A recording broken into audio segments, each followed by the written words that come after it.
afternoon. Welcome to the special City Council meeting for November 30th, 2021. We are still under guidelines from Governor Sisolak. Anyone attending the meeting is required to wear a face mask, whether you've been vaccinated or not. As always, we encourage those who have not been vaccinated to please check into that.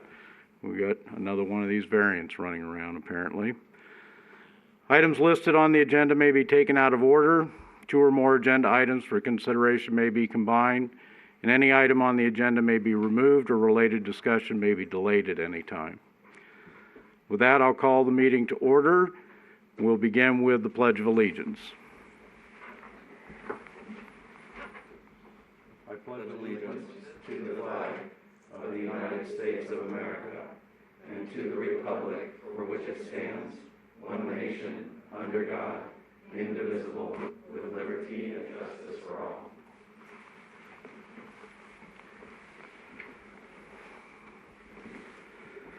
The agenda has been properly posted. All members of council are present in chambers. Madam City Clerk, were there any public announcements? None. Thank you.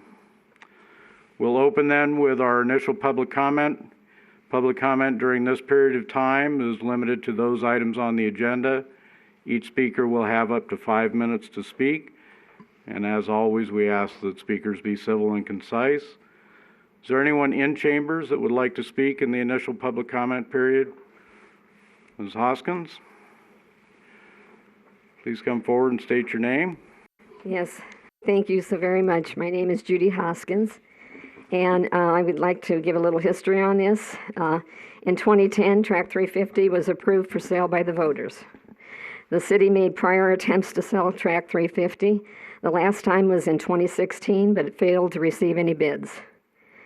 As a former council member, I evaluated this situation. I decided that the attempts were too restrictive, and maybe this issue should come back to the council. So I requested that the sale of the Tract 350 be placed on the agenda to allow the developers to develop. On November the 10th, 2020, item 10 was placed on the agenda. A motion was approved to direct staff to formulate criteria for developers to provide a design proposal for Tract 350 as an RFI and to bring it back to council. The finance department came up with a brilliant plan for the distribution of the proceeds of the sale, setting aside 90% of the proceeds for the funding of the pool. Here we are today. I have read and analyzed the packet. At least 2 of the 3 developers have presented a comprehensive plan for the development of the property and have offered a reasonable dollar amount for the purchase. I'm impressed with the evaluation by the staff and agree with their recommendations. Thank you for a job well done. I agree that the developer should install the storm water conveyance facility. Having the developer take the responsibility means one less thing that the city has to be involved in and removes the responsibility for damage to properties that could occur from improper installation of that facility. I am so pleased that I was part of this project and excited to see it come to this far with such excellent results. And once again, I'd like to thank all of the staff for all of what you've done. Thank you. Thank you. Anyone else in chambers who would like to speak during the public comment period? Judge Miller, please state your name. Thank you, Honorable Mayor and ladies and gentlemen of the City Council. My name is Victor Miller. I'm speaking not as any position that I have with the city or with the county, but as a resident that lives probably about 50 feet from Tract 350. I have 3 comments as I've reviewed the proposals in today's agenda. Those would include, first, that those of us that live down there have received no notice of this proposal or this agenda item specifically to the neighbors down there. I wouldn't know about it unless without having access to the city emails that come to me. But I would oppose any changes in zoning down in that area. The zoning that's in place now carries with it the neighborhood, the character of the area down there. But there's only one proposal that keeps the zoning as is. The other proposals would require a change in zoning. And that's why I think that notice is important, because we can't change notice without giving the people in close proximity the opportunity to be heard. The other thing I've noticed in looking at the proposals is that Bristlecone Road there and Clubhouse Drive, per the city's master plan, have traffic islands. None of the proposals that I saw, the drawings, showed those traffic islands for traffic control down there. And so the proposals are changes in the master plan, and I think that can't happen without that also be agendized. And then finally, I would just want to be on record that as a neighbor down there, I would oppose any R15 zoning. I don't think that keeps with the neighborhood. I don't think it keeps with Boulder City. I think R15 is a way to turn us into Henderson, where we have houses on top of houses. And I think that's why we live here, because we don't want to live in Henderson. Although Henderson seems to want to be in our valley, because it's a wonderful valley. But those are my comments, that there's concern about notice, concern about zoning, and the traffic islands. Thank you very much. Thank you. Anyone else wishing to speak in public comment?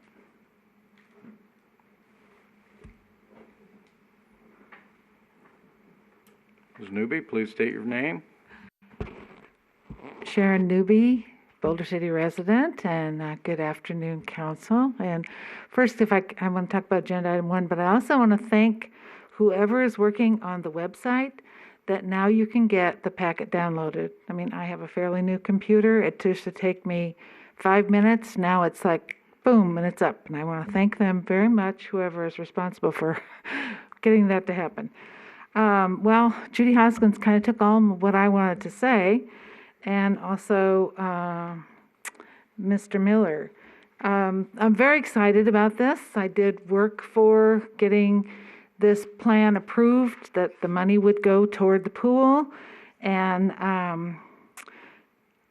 the resolution, I'm a little confused about the inner workings of Storybook and Troll. Both excellent companies. On one side, we know Storybook. We've worked with Storybook. And Troll Brothers is now own Storybook. I think probably, there's probably positives and negatives to both of those kind of things. The fact that they want to develop their own sewer system, I think that's great. If I was building a big thing like that, as I've seen in Henderson, they do all that kind of things on site themselves. And I think it was mentioned by staff that the 1.5 million that they added on to do the sewer would be less than what it would cost the city to do. So I think that was great. I want them to get started as soon as possible on this, because it would be 3 years if we have to have all the money before we can start the pool. And if the first year, one of the things I saw would be you'd get 8.8 million, the second year 8.8 million, the third year 8 million, plus what we already have, then we would be in, I think, pretty good shape to build our pool in 3 years. So I'd like to do that. And also, I agree with Mr. Miller that R7 to R15, I looked at some of those designs, and with this, I thought it was a very odd shape when I would go down and drive around there and take some pictures. I thought, what are they going to do with this shape? Usually they're rectangles. But I think Troll Brothers and Storybook have done a great job of trying to adapt the sites to the configuration of the land. And I think either one of those companies would be a great one for us to go with. And I hope we can do it right away. Thank you. Thank you. Anyone else wishing to speak?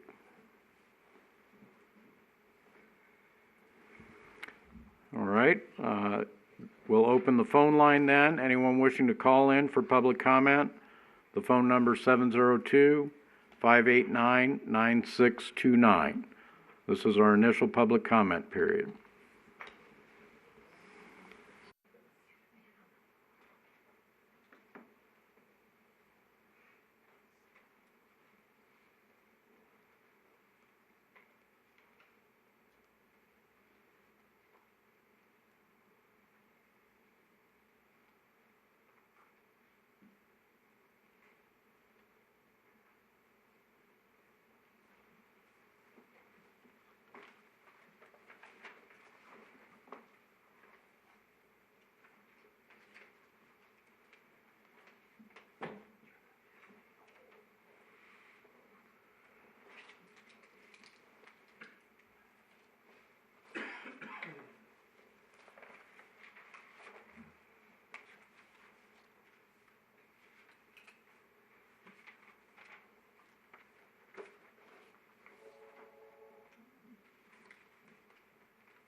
Public comment? Yes, I'd like to make public comment. Okay, go ahead. All right, this is Judy DeShane.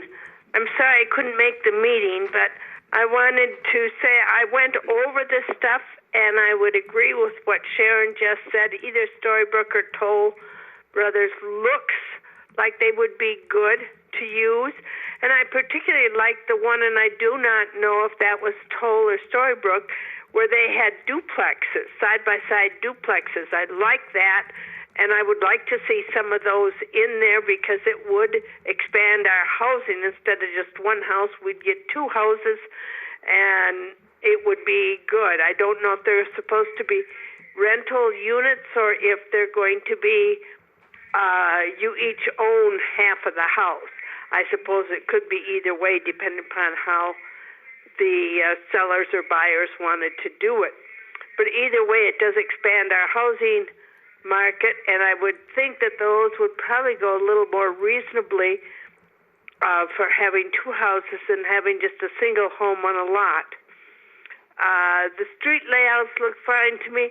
The only thing I would mention to the council that last time we did the three-part takedown was fine, but we did it without any interest. And this one I see, just like the last time, that if they did one or two sections and decided it wasn't feasible to do the third section, we have something that has been off the market for a year or two, and it's going to be much smaller parcel and harder possibly to sell.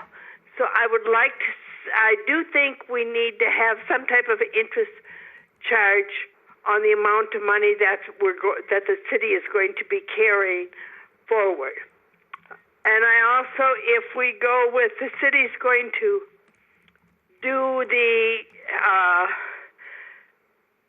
sewer or drainage, I think you need to remember that it is not just this or not just the last Storybook development that caused the drainage problem at the bottom. It's all the houses along Bristlecone, and that includes the fancier ones that are on bigger lots, kind of kitty corner behind the church there on Clubhouse Drive. So it's all of that contributed to the drainage problem, and everybody in that area should be paying for it if the city's going to put in that sewer. Although it does look like it would be better to have the developer do it. And those are my comments for right now. Thank you. Thank you. The phone line's available if anyone wishes to call in for public comment. The phone number is 702-589-9629.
This is the initial public comment period for the special city council meeting reviewing the potential sale of Tract 350.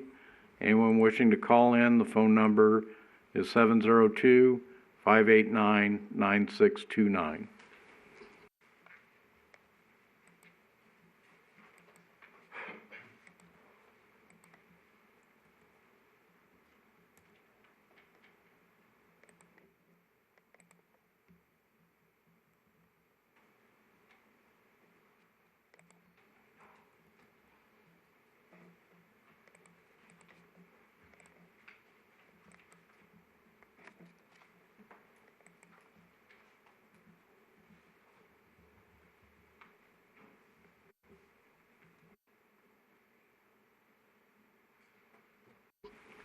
Madam City Clerk, were there any emails received for public comment?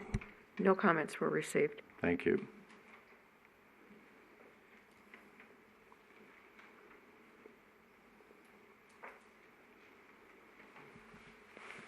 Hearing no others for the initial public comment period, we will close the public comment and move to item number 1 on our agenda, matters pertaining to the award of request for proposal to sell land known as Tract 350.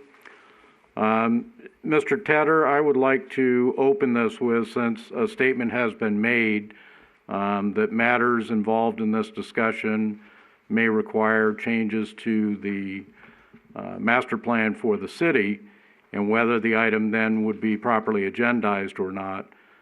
Do we have input from staff regarding that question that's been raised?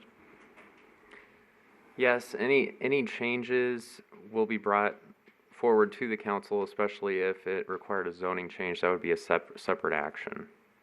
Well, again, we've been through this once before, over a year and a half ago, where allegations are made about the agendizing of an item and what it may involve. So is this, as the plans are presented, as within the RFP, are those plans going to require changes to the master plan? We have our community development director, Michael Mays, and then Brock Armentrout, our real estate manager. Do either of you have any input on that?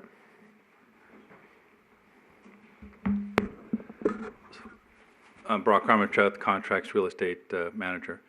As far as the zoning may require a change, but what would need to be changed and the boundaries of that change would need to be determined at a later date. The master plan has area designated for low-density residential, which includes R15 as something within that density. So the master plan itself would need to be amended, but the zoning possibly would need to be changed with any of the proposals, but the actual boundaries have not yet been determined. They've just been proposed, but not formally requested to be modified. And as the city manager mentioned,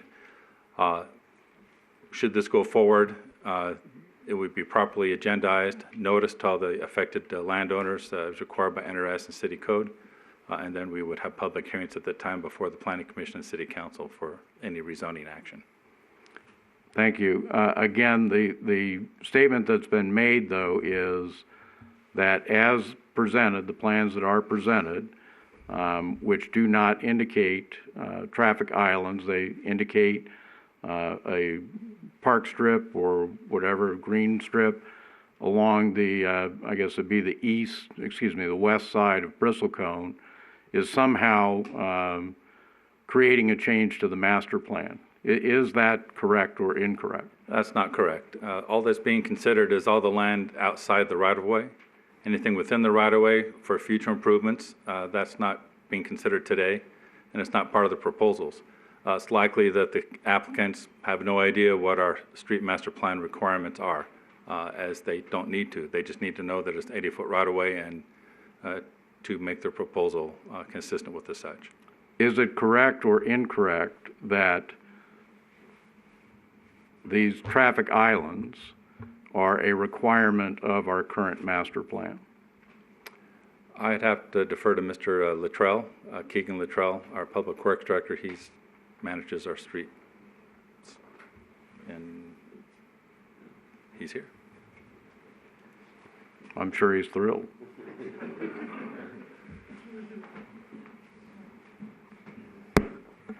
Keegan Luttrell, Public Works Director, for the record. As far as the streets, the median, I was told that it was in the master plan, but that, to me, that having a median specifically wouldn't be a part of the master plan. It would be the street width, whether we call that an arterial or a minor collector or whatever the street type is. That's what the master plan is calling out. The median would be more decorative if that's what we wanted to have. Well, again, this resulted in a reversal of an action of a council meeting previously. So I want to make very clear, is what's being presented a deviation from that master plan? I would have to double check installing a median or not installing a median would be a part of the master plan. But as far as street widths go, it's according to the plan. Okay, and within the master plan then, as it currently is constituted, is there a designation for Bristlecone? Yeah, there's some sort of designation. I don't know if it's a minor or major collector. Well, that seems to be the question. Yeah. I can go look it up and bring it back. Again, I'm hesitant for us to waste our time here and then have to come back for another meeting and say, nope, not properly agendized. Would a 15 or 20-minute recess be sufficient for you to check on that? That'd be more than enough time. All right. We will recess then for 20 minutes and reconvene at 2:45. Thank you.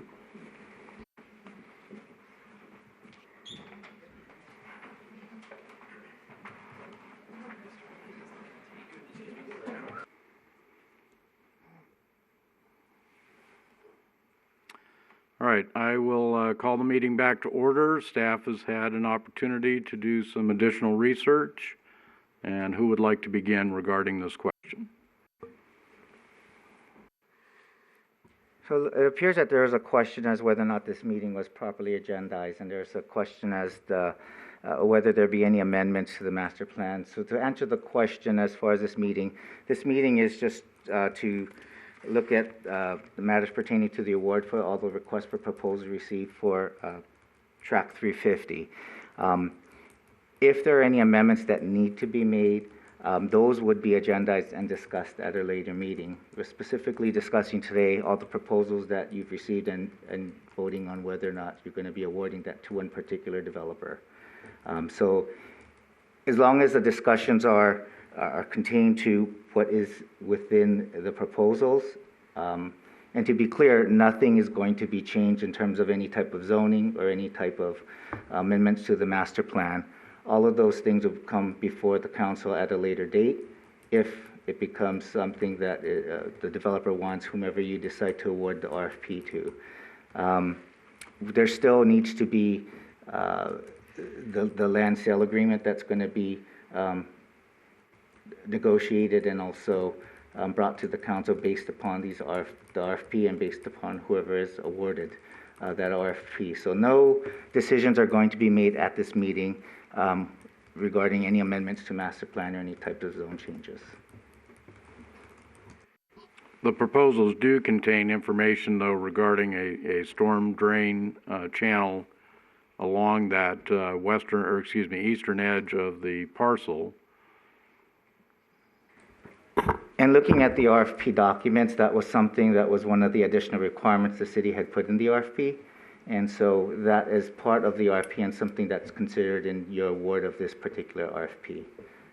In whatever plans they've made in terms of that storm water drain and the development in that particular area. Thank you. Mr. Tedder, anything you'd like to add?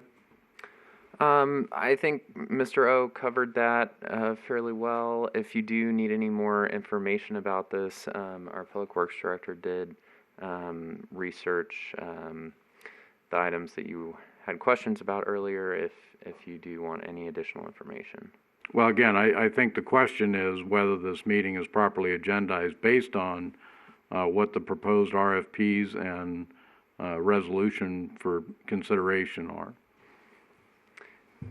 We believe that it is correctly agendized today, as you're not looking at any additional changes to zoning or master plan, which would be agendized at a later date as its proper items. Today we're focusing on the RFPs. All right, thank you. I believe that it's presented that each of the applicants is invited to make a presentation. Yes, Brock Armentrout, our contracts and real estate manager, is going to set that up for us. Thank you, Mr. Tedder and Mayor. Just a brief background before we get to the presentations by the three respondents. Back in July 1st, we did issue the RFP to solicit proposals to have people purchase what is known as Tract 350, which is approximately 45 acres in size. I believe Holly's put it up on the map there. It's a very odd shape that surrounds Boulder Creek Golf Course on the north and east sides. The RFP document did require several specific responses within their responses. We wanted the respondent to provide multiple responses showing different development options. The respondent needed to provide a bid price wherein the respondent would install the necessary stormwater conveyance infrastructure, and a bid price wherein the city would create an SID and the city would construct the stormwater conveyance. The respondents were also required to provide sample building elevations and floor plans, although it was made very clear that these are samples, but they aren't required to construct these specific plans. The city wanted to see a representative sample of what might be built. The respondents are also required to provide a sample or a draft subdivision layout. Again, a draft that likely, as it goes through the tentative and final map stages, would be tweaked to conform to city zoning and street design standards. Because of the history where we got no responses the first go-around, the City Council asked staff to include a requirement that the respondents propose what they think the zoning should be, and then their development proposal would then be conforming to their proposed zoning for their proposals. So in these cases, they all provided what they thought the zoning should be, and then they developed their zoning their development according to that. And that all developments be submitted through the NGEM marketplace. We weren't going to receive any hard copies here at the building. We did hold a non-mandatory attendance pre-proposal conference on site on July 29th. Representatives from Storybook Homes and Toll Brothers were there, as well as several engineering firms that were looking for work. We answered some questions, and then they did their own site visit on site. As you saw from the map, it's readily accessible from all sides on public ways. The bid did close on September 16th, and we did receive proposals from three bidders: Storybook Homes, Toll Brothers, and Taylor Morrison, formerly known as William Lyon Homes. Storybook and Toll Brothers each provided two different proposals, and with the different pricing schemes as required. That's on page 6 of your packet. But in brief summary, Storybook Homes, what we call number one, was $20,500,000 if they build the sewer, $21,500,000 if the city creates an SID and builds the sewer. That would have 122 units, and the zoning would more or less be consistent with how it is now. Their second proposal was for $24 million if they build the sewer, $25 million if the city does an SID and builds the sewer. That would have 144 units, and the zoning would be changed to an R15, R110, and R115, so it would be modified somewhat. Toll Brothers had two proposals. Their first, where they would build the sewer, came in at $28.5 million, and if the city were to build the sewer, $29 and almost $0.5 million. That would have 177 units in that proposal, with a zoning of R15 and R17.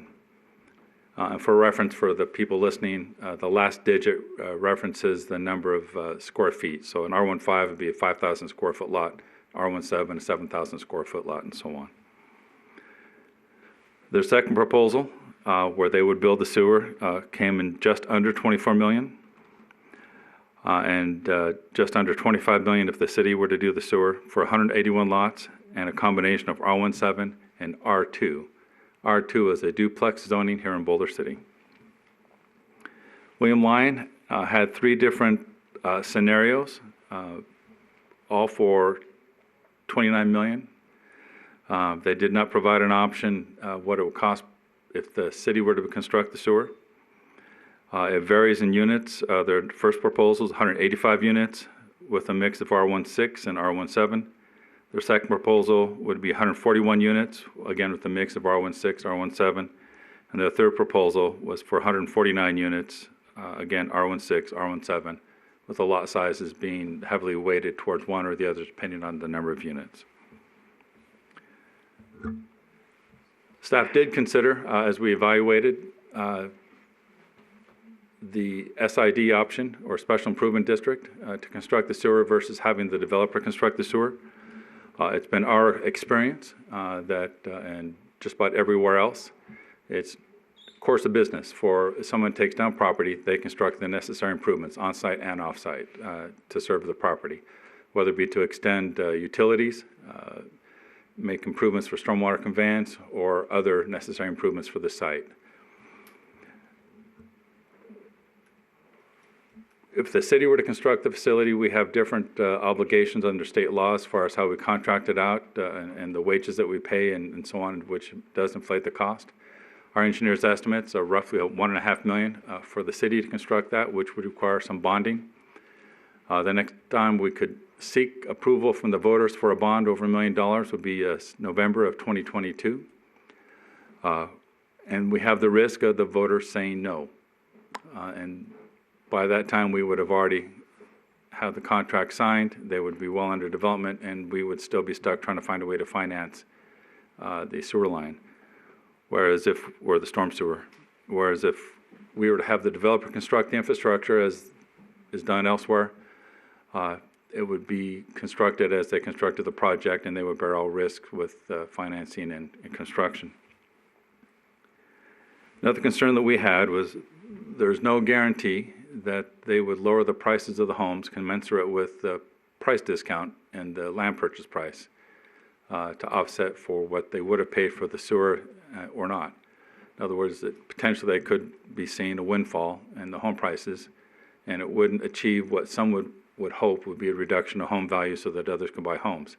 We did not see that as a possibility. So as such, when we formed an evaluation committee, the committee itself universally opted to only consider the developer build option, and then that's how things were evaluated.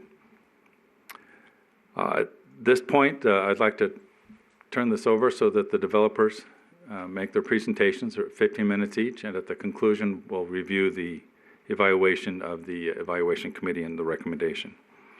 The order we'd like to go in would be Storybook Homes, then Toll Brothers, and then Taylor Morrison, also known as William Lyon Homes, at 15 minutes each. I believe they have some things to set up, and with your permission, Mayor, we'll invite Storybook to come up. Thank you. Please proceed.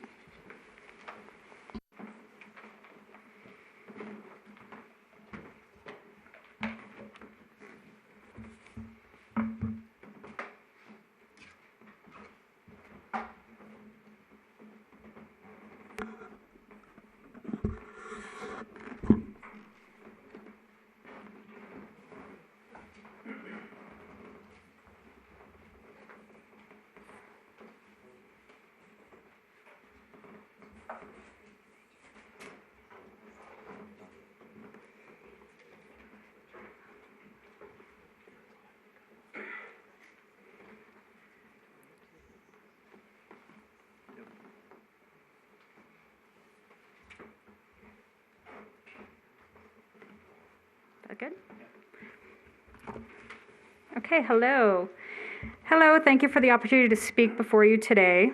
Here today from Storybook Homes is myself, Janet Love, Division President, and Isaac Summers, Director of Land Acquisition and Forward Planning.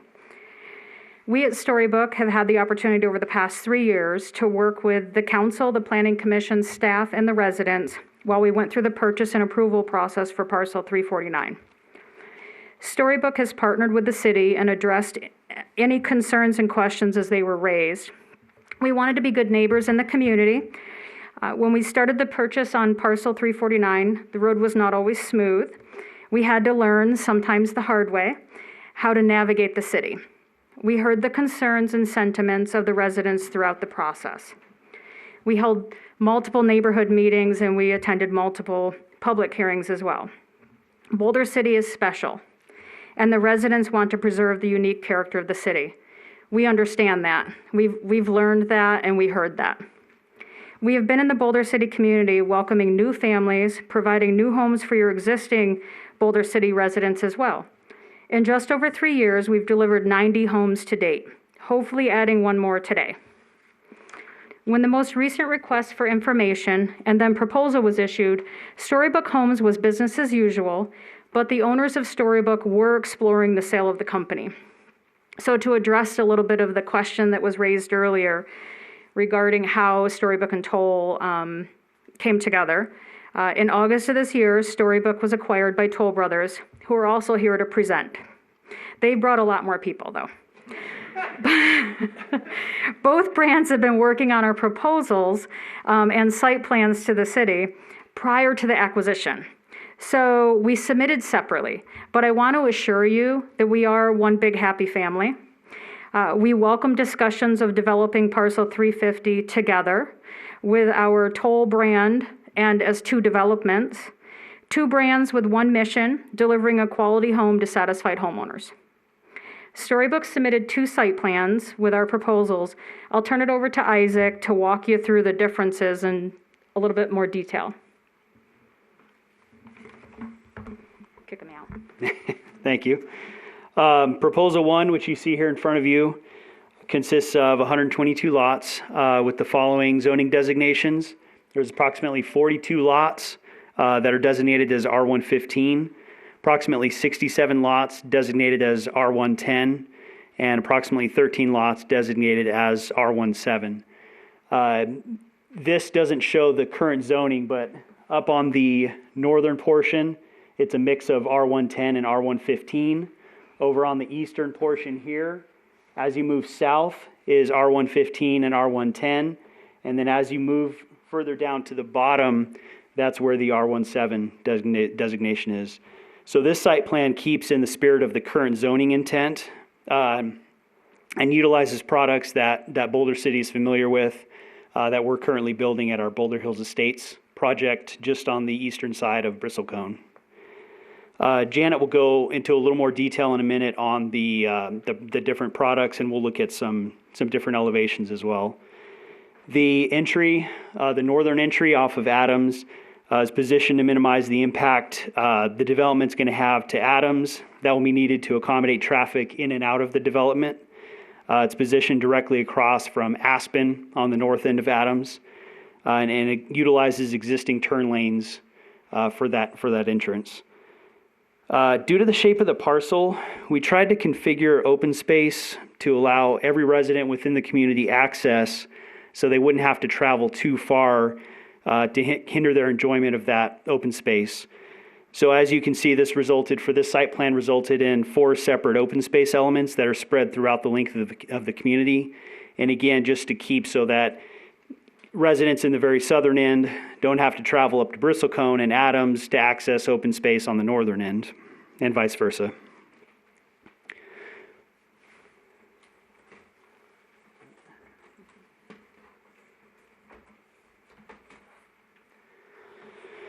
Our second proposal consists of 144 lots with the following zoning designations. 34 lots approximately would be zoned as R115.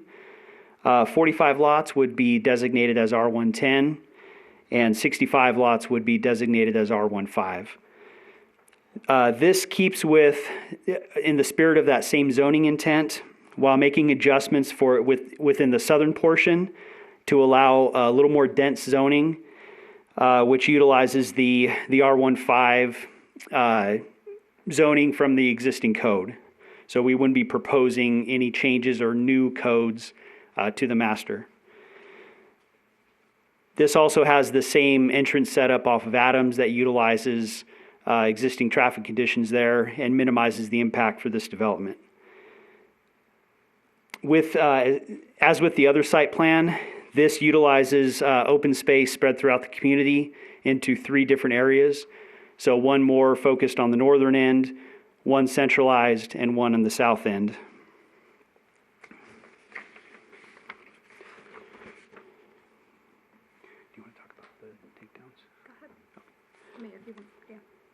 This is where you had. Okay.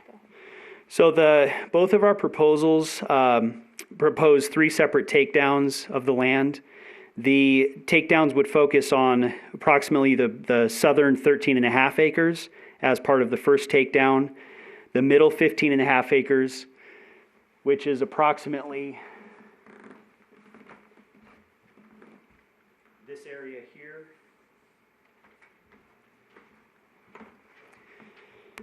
And then the 16 acres along the north end along Adams.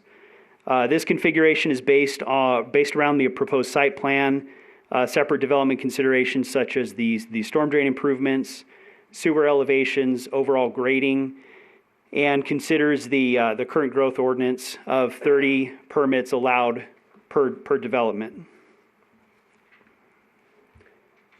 Okay. So you're ready. Janet's going to talk about the product in a little more detail. So our site plans have varied lot sizes, and we anticipate offering existing product that's currently being built on our Boulder Hills Estates community, combined with floor plans that we offer in other communities, and designing some new floor plans, especially new, larger single-story homes for the 15,000 square foot lots. We opened Boulder Hills Estates with 5 floor plans, 3 single stories and 2 two-stories. Our square footage range from 1,935 square feet up to 3,491 square feet, 2-story, and up to 7 bedrooms. We have recently introduced a larger single story for the 10,000 square foot lots, which is 2,600 plus or minus square feet. Our homes have options for the buyers that appreciate all of the recreational activities in and near Boulder City. We offer larger side yards with gates, RV garages, and RV covers to store boats, RVs, trailers, ATVs, whatever your heart desires. Our variety of floor plans has really brought a diverse buyer group, ranging from retirees to families that need more space. We want to continue to offer this variety on Parcel 350, and additionally, if we were approved for the 5,000 square foot lots, or the R15, we would then introduce smaller floor plans, thus increasing our range of home buyers that can afford to buy a new home in Boulder City.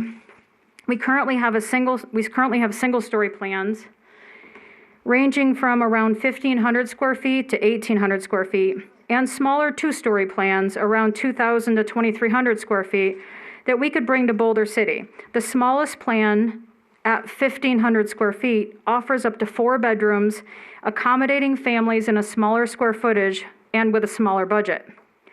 Storybook Homes is delivered on our original promises, and we will continue to do so for Selected for 350. And we're still the same team. We're still Storybook. We're still here. We're still building in your community. And yes, we've been acquired by Toll, but that just gives us both brands together. So we want to assure you that we are still standing behind our commitment that we've made to Boulder City from the beginning of Parcel 350. Thank you for your time and consideration, and we welcome any questions, comments, or suggestions. Thank you. Thank you for the presentation. Any questions from council members?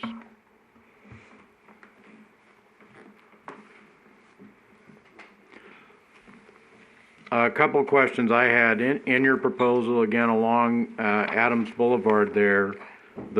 Could you state again what those 2 proposals are along Adams? So Adams currently has a median with turn lanes onto Aspen. We would be utilizing that existing setup, and that's, let me move the site plan. This entrance here utilizes that, so there's a minimal impact to Adams. And what size lots are you proposing in the two different proposals that would back up to Adams? Along Adams, those are R110 and R115 on the southern portion of that stretch. Okay. And then it appears that along all of the development lines there that you have green space Yes. design? Yes. And of course, it might not be green, right? As green as we can make it in southern Nevada. We have a new law. Yep, So. yep. But throughout that project, you do have, and I think this was, creative of your Boulder Hills development. I believe the original specifications for that was to have one acre park, and that was divided up into, I believe it was 3 neighborhood parks. With water conservation and all of that, this seems to be a better idea that folks don't have to go as far to get to one of those areas. Water conservation, again, is going to be critical. So I think that's a good idea. I'm still concerned that with this proposal, the affordability of homes is going to be very difficult for many people. But again, I do appreciate what you presented here. Any other questions or comments? All right. Thank you very much. Thank you.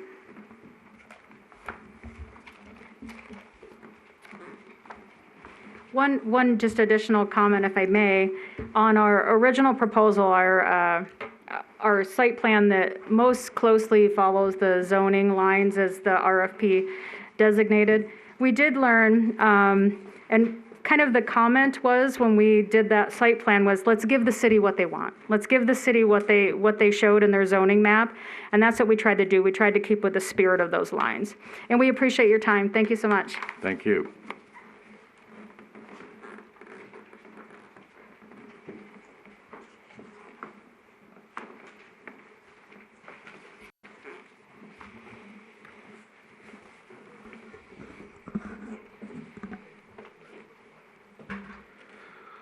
We'll let them get set up a little bit here.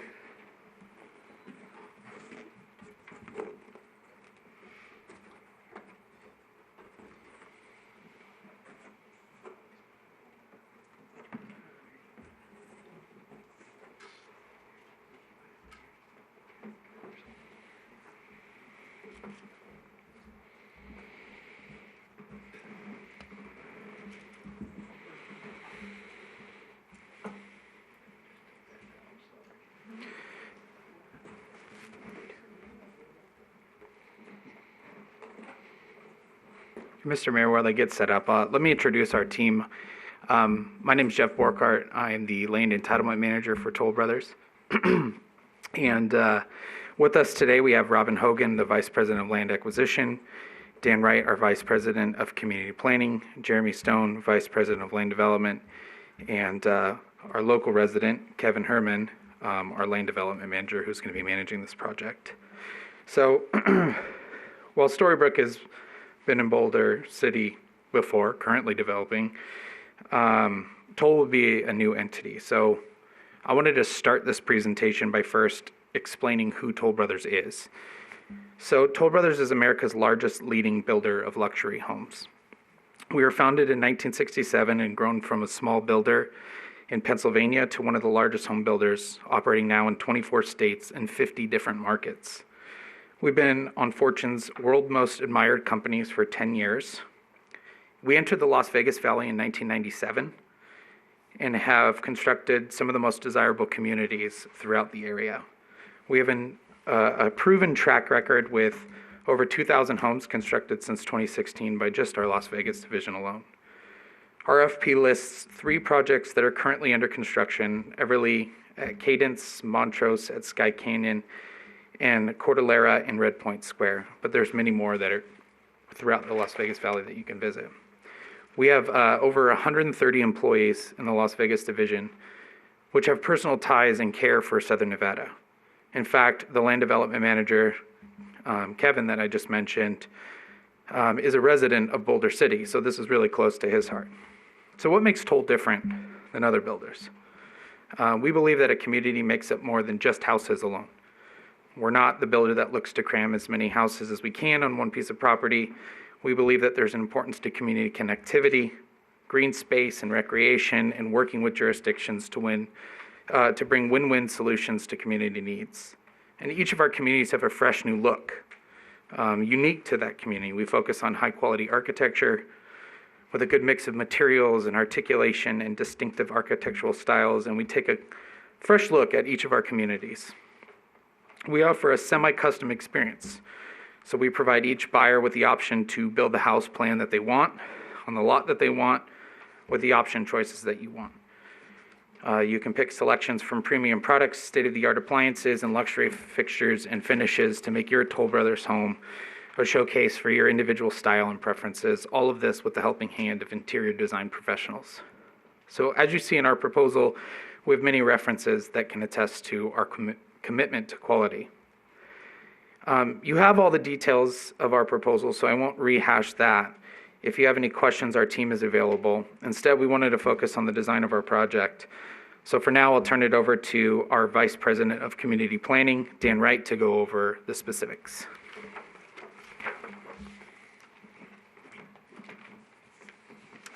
Thank you, Jeff, and thank you, Council. I wanted to start off with a brief background of what community planning does. Might help give you some insight into how we do things a little bit differently. My department is in charge of architecture, community, and amenity design. We bring the product to market, and we make sure that we collaborate with all the departments to ensure that everyone has an opportunity to contribute and bring their unique expertise. We're also the safekeepers of our luxury brand. This is what makes us unique and sets us apart. We have an entire department dedicated to collaboration and bringing all the departments together and to safeguard our luxury brand. As Jeff mentioned, we're not always focused on pace and lot count. Neighborhood design is important to us, and obviously the design and architecture of our homes. I've worked for Toll Brothers for 20 plus years and take great pride in driving through our older neighborhoods. Our homeowners tend to buy as an investment and continue to improve their homes over time. I may be a little biased, but I think our communities age very well, and I'm proud to be a part of Toll Brothers. I brought with us some examples of architecture that we've designed throughout the valley. We take time to ensure that our architecture complements the areas we build in, and we always strive to be the best in the market. Actually, uncover the site plan. All right, so you guys have all gone through our proposals and know them very well, but I'll give you a brief overview of our site plan. Toll Brothers presented two different proposals, both with two distinct communities in each. This top section here contains 78 home sites. The lot sizes are 50 by 100, and we are intending to build single-story homes with two-car garages. There'll be two plans offered with 4 different elevations, square footage ranging from 1750 to 1850. And we're proposing an R15 zoning in that section. This lower section, we're proposing 99 home sites. Lot size would be 70 by 100, and these would be larger single-story homes with 3-car garages. We are planning on offering 3 plans and 3 different elevations, and square footage would range from 1850 to 2450. The zoning for this section would be R17. Proposal 2 contemplated building duplexes in this upper section here. And we had planned on 82 duplexes, all single-story floor plans with 2-car garages. There will be 3 different floor plans offered, each with 3 different elevations, and square footage would range from 1454 to 1495. And that would be in R2 zoning. In that second proposal, we are also contemplating to build the same 70 by 100 lots down in the second community. Both site plans, or both proposals, contained connectivity to walking paths, several pocket parks, and linear park along Bristlecone. And that'll conclude the overview, and I think I'll turn it back over to Jeff. Thank you. Also in our proposal, we included the offer to manage the design and building process of the Boulder City Community Pool.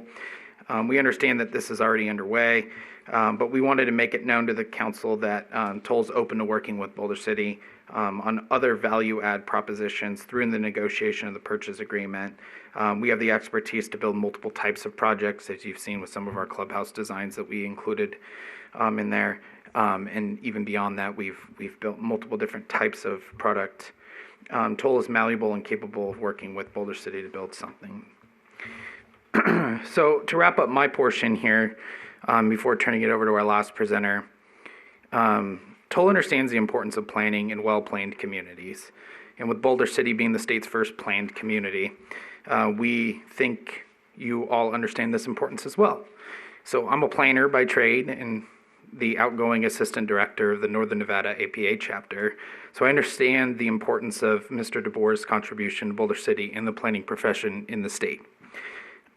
We believe our proposal embodies many of the guiding principles and policies within the master plan. This community is contiguous to existing growth. In fact, Storybook is building a community across the street. Both of our proposals offer a diverse choice in quality of housing, or in high quality housing. We have a series of parks and common areas within each of the communities, and propose connectivity not only within our community, but within an extension of the network of regional trails from Adams to Buchanan on the east and south side of Bristlecone and Clubhouse, respectively. This will provide easier connectivity to Veterans Memorial. We will be paying for our utility improvements as required by the concurrency provisions in the master plan. Our proposal also offers to work with the city to achieve one of its needs, like the pool or a fire station or some other value add. Lastly, we understand that Boulder values its history. It's a small town feel, and it's a community that embraces culture and the arts. We wanted to offer something special in our entry monuments that tie to the Art Deco design motifs that are present in the design of the Hoover Dam, be it Art Deco fonts or anchor features using the distinct clock tower rotundas as an inspiration, similar to what we've seen throughout town. We would also be open to incorporating any suggestions from the city, staff, or council members. We did want to highlight that this is for sale product, so our duplex, just to address one of the public comments. And we are going to meet whatever standards are necessary within the master plan or the zoning as required as we get to that stage of designing our tentative map. So now I'll turn it over to Kevin, our local resident, to close it out.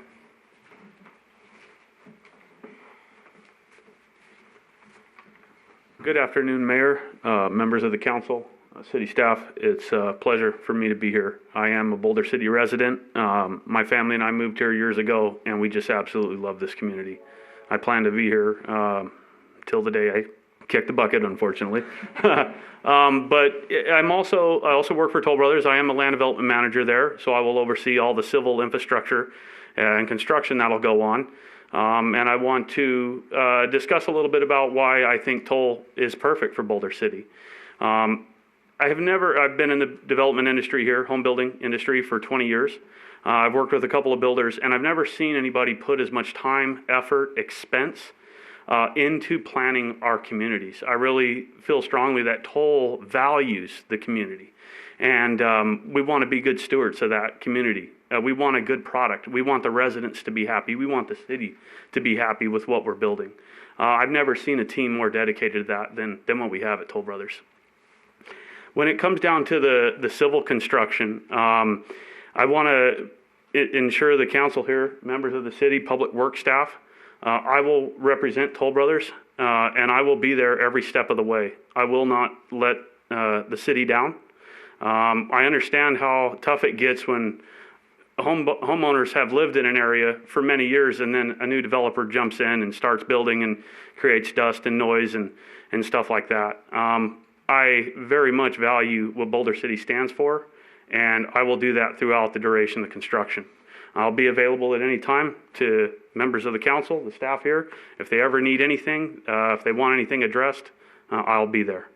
Also, one of our staff members that couldn't be here today, Mr. John Willoughby, lives right down the street from me. He's a Boulder City resident as well, and he will oversee all of the housing construction. Him and I will work together jointly to make sure that the city is most happy with the product we're putting out. Again, it's my pleasure to be in front of you guys today. I hope this goes through. I look forward to building out here, and thank you so much, and thank you for having such a great city. Thank you. Thank you for being part of it. Questions or comments from council?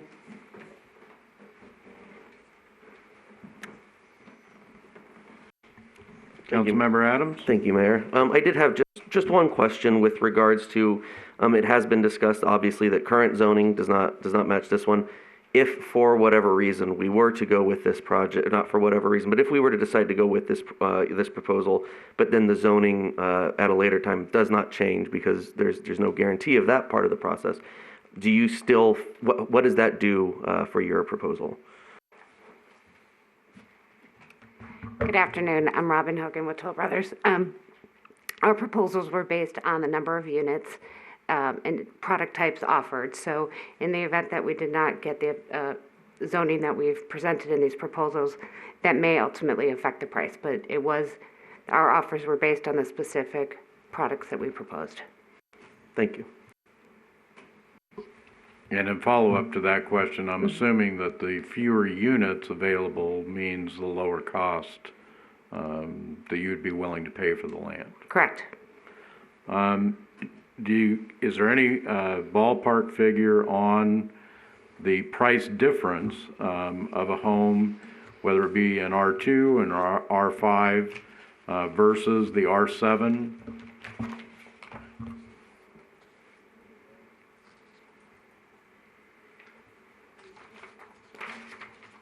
And I realize at this point, everything's an estimate. I do have that. Give me one moment.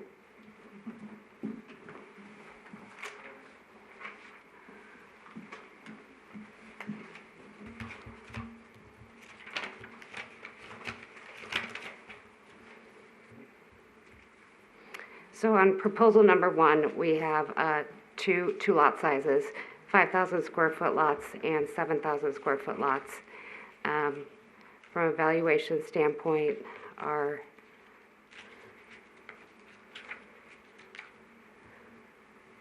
Our 7,000 square foot lots are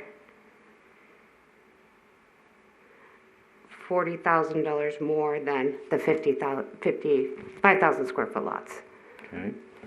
On proposal number 2, I may not have that broken down. No, I do. On proposal number 2, the delta between the two product types is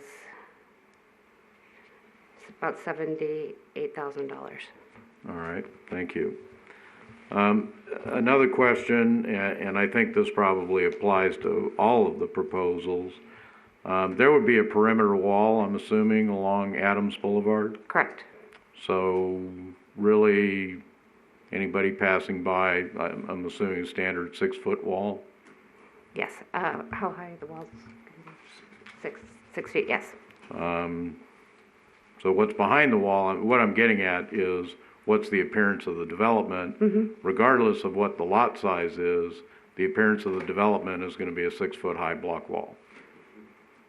Well, the houses are taller behind that, so, and we have beautiful rear rear elevation articulation. So while you do see the wall, we of course also have landscaping, and the rear facades of the houses look different. Okay. All right, that's all I have. Any other questions? All right, thank you very much. Thank you.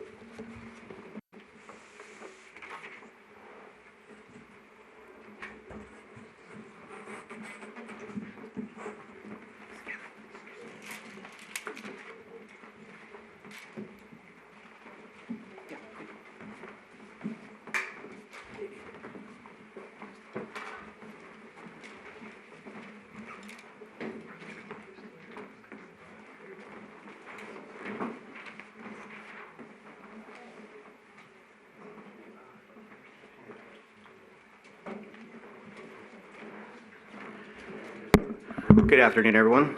I apologize. I followed Paul's email and we didn't bring any additional presentation material or handouts, so I may not look as prepared as some of the other builders. But obviously you guys have our proposals. So you guys know what we submitted in terms of architectural floor plans and elevations. So originally I wasn't going to kind of start off with this opening monologue, but obviously it seems like the adjacent neighbors know Troll Brothers and Storybook very well. So I think I'll start off with just a quick introduction of Taylor Morrison / William Lyon Homes. My name is Eddie Duenas. I'm the VP of Acquisition for Taylor Morrison, formerly known as William Lyon Homes. And I know the intent of this meeting is to get to understand the various offers more so, but I realize that you guys might not know who we are, maybe as much as, say, Toll Brothers, and the fact that you guys have worked with Storybook in the past. So I thought I'd take that second. We are officially now Taylor Morrison, but I say William Lyon because I feel that most of you will have a better recollection of that brand in the past. William Lyon Homes was created by General Bill Lyon back in 1954 in Southern California. And during his illustrious career of over 65 years, he built over 100,000 new homes. William Lyon Homes later bought Presley Homes more than 25 years ago here in Las Vegas. We've been building in Las Vegas ever since. We've been building everything from first-time buyer homes to luxury homes in the Ridges in Summerlin, and even luxury condos and age-qualified communities. In 2020, Taylor Morrison acquired William Lyon Homes, and luckily for us, our division was not one of the crossover divisions, meaning that we basically our team was allowed to stay intact. And how does that matter? It matters because our William Lyon Homes team has over a handful of people that have been with William Lyon for over 20 years, and more than that have been with William Lyon, this division, for over 15 years. Me personally, I've been with William Lyon / Taylor Morrison for 9, but I think it speaks volumes for the builder that we work for, especially when you consider that we've had a recession and a pandemic in that time frame. Back in 2004, we purchased what is called the Mountain Falls Master Plan Community in Nye County. So we know a little bit about navigating that home building and construction in smaller towns, especially towns that take pride in their town. I understand that I only have 15 minutes here to try to convince you guys to go with Taylor Morrison / William Lyon. So I'll tell you this. Our corporate office and local team are diligent about loving the customer, both internally and externally. For example, several years ago, we noticed that we needed to do something new in Nye County. So we totally revamped our Mountain Falls community by redesigning and adding a separate gated age-qualified community, complete with its own $7 million community center and private recreation areas. This state-of-the-art facility is unprecedented in Nye County and is what we call the jewel of the desert. Mountain Falls is also home to the most beautiful 18-hole golf course in the county. So working with both golf course management and adjacent golf course homeowners is right up our alley. We know what they want, we know what we need to look for, and we know what to design to. One more thing about Taylor Morrison, we're also in a national partnership with the National Wildlife Federation, where each division meets with them on a quarterly basis to target upcoming opportunities to create wildlife habitats. Now in most divisions, it's much easier, say Sarasota or South Carolina, it's much easier to create habitats, but obviously here in the desert, it's a little bit tougher. So, but with the help of the Federation, we've been successful in a very short period of time in being able to have over 15 acres approved as a wildlife habitat, providing safe spaces for everything from endangered butterfly species, the monarch butterfly, as well as specific rare plants. So now that I've bored you to death, I'll give you a little bit more information about our product. Within the three concepts we're proposing to offer, all three of them are bringing in both 40-foot single-story and 50-foot single-story products. Doesn't matter what the scenario is. So we feel it's a perfect addition to this sub-market within Boulder City. We've been able to prove these home designs well over a year and a half in all parts of Las Vegas, including Summerlin and North Las Vegas and some parts of the Southwest. The collection of the 40-foot wide product homes provides an opportunity for entry-level, first-time buyers with square footages floating around 2,000 square feet. The collection of 4 homes offers luxurious ranch-style living at affordable price point. These homes offer up to 5 bedrooms and 2.5 baths, perfect for families starting to grow, independent adults, or the next generation looking to downsize. The collection 50s, collection of 4 of those, offer extra space for more. They have built-in creative spaces for working at home, a library, exercise space, and a playroom, whatever's needed to suit those living in the home. These homes are larger, with more opportunities to grow, ranging from the low to high 2,000s for square footage. Not to mention 3-car garages come standard on these homes, and depending on the concept that you've chosen, could offer large side yards for RV parking and an optional 4th-car garages. Again, depending on which one of those scenarios we go with. If you need additional space, we do offer multi-gen suites on a handful of these home designs as well. Beyond our incredible designs, we feel that there's a demand for single stories, not only in the Las Vegas Valley, but here in Boulder City. As you know, and we know our product is beloved. We've done extensive research in the Valley on the price differences that homeowners are willing to pay between 2-story homes and single-story homes of the similar square footages. And as everybody most likely knows in here, through the boom in the early 2000s, land prices went up, and it was very difficult to create all single-story communities. So there's just a lack of single-story communities here in the Valley. So we just feel that brings a huge value to a community like this that surrounds a golf course. So whether you're looking for your first home, first move up, or a home to live with your in-laws, or finally ready to downsize, these product lines are ready to cater to your next generation of Boulder City. In addition to the incredible floor plans, Taylor Morrison now includes a robust suite of healthy home products and technologies focused on providing healthier air, cleaner water, and safer paint standard. It's called our TM Live Well. It puts whole health in the forefront of living. We understand that at-home wellness is extremely important, and that's why we feature features like smart thermostats, advanced water filtration systems, hands-free faucets, and low VOC paint. And that's all included. So we want to offer healthier home products that deliver unmatched innovation and technology to help with live better and a healthier life. Besides our impeccable product, Taylor Morrison is an ideal builder to enter into the market with Boulder City, we feel. The mission of Boulder City and Taylor Morrison, they align to perfection. Boulder City strives to deliver outstanding services to enhance the quality of life within the community. As America's most trusted builder, 6 years in a row, we enhance the quality of life within the community. And we have an understanding of service, and that's in our DNA at Taylor Morrison. We believe that loving the customer and providing very best service in the home building industry is a must. We might be the nation's 5th largest builder, but providing a personal experience to each and every prospect elevates our buying experience and puts us above the rest. This type of philosophy, paired with the small town charm of Boulder City, seeks to provide as a home run for future residents. With that said, I'll kind of talk a little bit more about the actual 3 different options. Our first layout, like I said, was a mix of 40s and 50s. Lot sizes are 50 by 120 and 60 by 120 typical. The yield for that would be 112 40-foot wide homes and 73 50-foot wide homes. for a total of 185. This density is 4.24 units per acre with an average lot size of just 7,600. However, for the smaller homes, we would require, or this site plan would require, a zoning designation of R15 in the area across Adams, and the remainder to be R17.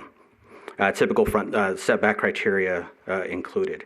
Our open space for that site plan has 5 different open spaces, totaling approximately 140,000 square feet, or just over 3 acres. The second proposal is the same thing. It's a mix of 40s and 50s. However, they're on a little bit larger lots. So our yield is 58 40-foot plans, 97 50-foot for a total of 155. In this case, we feel we could do this with an R17 zoning classification and possibly just a variance to allow homes to be built on a 60-foot wide lot, because our 60 by 120 meets the minimum square footage of 7,000. Or we could work on a planned unit development if we needed to, something of that nature. Same thing for typical setbacks. In this case, we still have the same 5 open space areas, closer to 4 acres of open space. And lastly, I think this is probably the one that may fit everybody's needs the most, is the all 50-foot plans, so no 40s, all on lots 70 by 120, total of 147 lots. Average lot size just at 6,000 square feet. We would adhere to all of R17 zoning criteria, and the 5 open spaces are just under 4 acres as well. So with that, I think that's all I have, and I'll open up to questions. Thank you. Any questions from council? Councilmember Adams? Thank you, Mayor. I was curious, I did notice in the letter that, you mentioned, wanting to adhere to any landscaping needs or desires or park space, but just in looking at the plan, I wasn't sure that I saw necessarily any planned park space within that plan. Can you tell me whether or not? Basically, the way we looked at it, and I think it's much like other builders have done, is we tried to orient those open spaces in areas for every one of the homeowners to get to. So they're going to be a series of small pocket areas, and obviously we would put any kind of programmable landscaping that is required, much like any other master plan we build in. Right, thank you. With the narrower lot widths that you've pointed out on a couple of your plans, would that result in larger backyards, or are you still correct engineering the same? No, correct. Actually, we have a fairly large, fairly deep lots on each one of our scenarios. Just for an example, the layout number 1, I think it is, actually has lot sizes. They're all 120 feet deep, so they can be changed fairly easily. So it doesn't matter if it's a 40-foot or a 50-foot plan there. But just for an example, our portfolio product for at least our typical lot size for the 40-foot lot, anywhere in the valley can fit on a 100-foot lot deep. And here we're proposing 120. So I would say on average, most of these homes would have at least a 40-foot deep rear yard. All right. I believe the standard setback on the sides of each home would be 15 foot. Are you able to? That's where the variance would need to come into play. Those lots actually would be on the R15 zoning designation, so I don't think that's the 15 foot on that one. Am I correct? I believe for the R17. R17 it is, yes, correct. So we would need the zone change for those lots. Okay, so the plans that you have then with the narrower width of the lot would not be able to comply with the current setback standard. Correct, for option 1. Okay. Option 2, we'd actually adhere to R17, and option 3, we adhere with no concessions needed at all. All right, thank you. Anyone else? All right, thank you very much. Thank you. Mr. Tedder, anything as far as wrap up from staff, or do we all just start talking now? Yes, we'll have a wrap up really quick here and then discussion. Thank you. Thank you, Mayor. Brock Armitrud again. We did have an evaluation committee consisting of representatives from Public Works, Parks and Rec, and the Fire Department.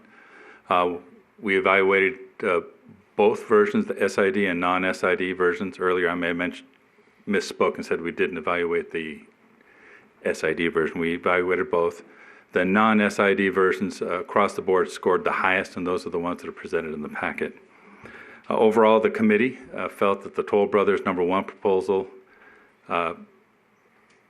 best met the intent of the RFP and provided the best value to the city and a home product that was consistent with existing development throughout the entire community. We like the linear parks on Bristlecone as well as the scattering of parks throughout the overall area, and that the sizes of the homes, as well as the added value proposition that he also mentioned, where they would do construction management for us for a project that we would negotiate with them later. Overall, they are proposing a three-phase takedown with a total purchase price of $28,571,000 for option 1. Of that, $2.8 million would be designated for public safety, and $25.7 million would go towards the swimming pool recreation project. Next steps, regardless of who you choose, and again, you have all the materials that the evaluation committee reviewed were all included in their package, so you see the same things that the committee saw. And of course, you may have your own opinions about what you would choose. But the next step is once you select one, if necessary, you would need to modify the resolution to identify which proposer and which option that you are selecting. And then you would direct staff then to move forward with negotiating the sales contract. In reality, what will happen is first they will prepare a draft tentative map so that they can identify where zoning would need to be changed. They would work with community development to then go through the rezoning process. Once they have the necessary entitlements for whichever zoning needs to be completed, we would then have it reappraised. The existing appraisal is stale. So we, under state and city ordinance, state law and city ordinance, we need to have that reappraised. Then we would negotiate the final sales contract and then bring that back to you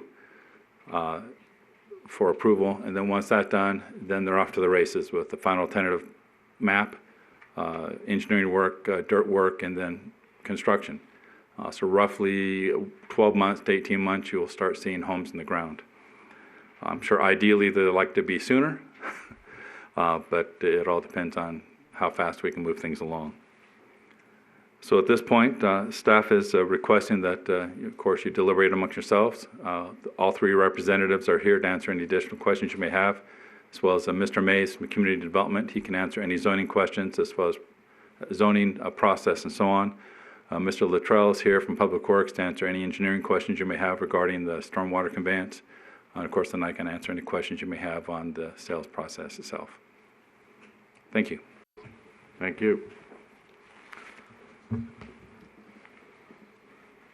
I'd like to start out with a little bit of history on this. You know, Boulder Creek Golf Course was built prior to the requirements here in Boulder City to obtain a vote of the people to go into more than $1 million in debt.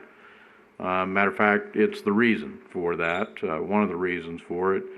You know, the golf course was built with the statements that, oh, this wasn't intended to sell land. You know, we've seen these proposals, we've seen the shape of the land.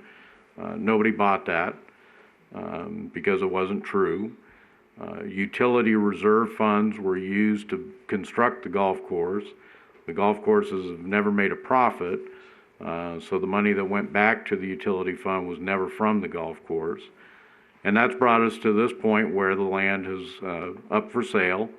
As was pointed out in public comment earlier, it was approved in 2010, and it has sat there. The proposals that were put forth by city staff over the past decade clearly were not drawing any interest from people. The statement that has been made about, well, we looked at the special improvement district and the evaluation committee decided against that. The statement that there are serious questions by the finance department That's not legal authority, and if there are serious questions, there should have been serious answers, and I didn't see any in the packet. The focus should always be that growth does indeed pay for growth, and that's not the case what I see here. What I see here is heads, the residents of Boulder City get less money, or tails, the residents of Boulder City pay for the storm channel. It was stated earlier by Mr. Armentrout that standard procedure is that all those type of requirements are paid for by developers, but that wasn't the case with Boulder Hills. They've paid virtually nothing for handling the drainage off of their project other than to get it over to Bristlecone. That's very disappointing to me that this is not being looked at in a way, or the answers are not being provided as to how that's going to be handled. The inclusion of all these costs in here, you know, costs if the developer pays for it, costs if the developer doesn't, those figures that are there are really, they're not germane to the conversation, because we know that all of this has to go to appraisal, independent appraisal. It's not a question of, well, here's what I'm willing to pay for this. We get appraisals, and then the decision by the developer is made whether they're okay with making that payment or not, whether they're okay with that cost. It's not where the developer's coming in and saying, well, we'll set a cost for this if we do it this way or that way. That's just not how the process works.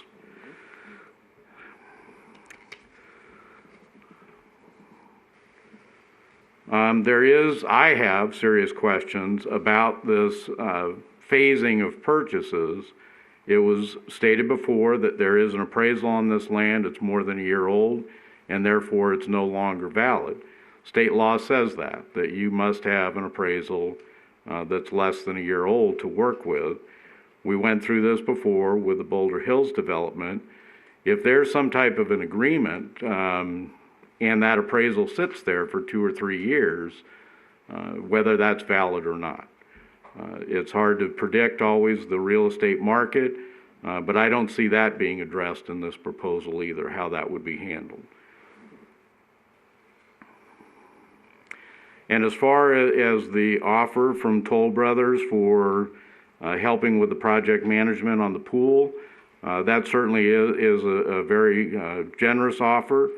But I think it needs to be divorced from this conversation at this point until we come up with what that is going to be, because I don't believe we have any leeway within the Nevada state law to deviate much from an appraisal to say, well, if you'll help us with this, you know, we'll do something, there will be some type of an accommodation. I don't believe we can make that part of the conversation at this point. Something that is in our strategic plan as well is that we are looking for varied development here, and I do appreciate the developers putting forth plans that do have some variety in the types of homes that are there. You know, it seems to be here in Boulder City that we've gotten to a point where unless you build a very large home, then you don't build homes here. Part of, I think, what we need to look at, because Boulder City, at least the residents that I speak to, they're for conservative growth here.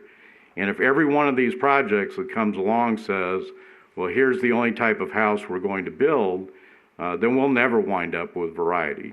This parcel of land is large enough that there is some variety that could be built into it.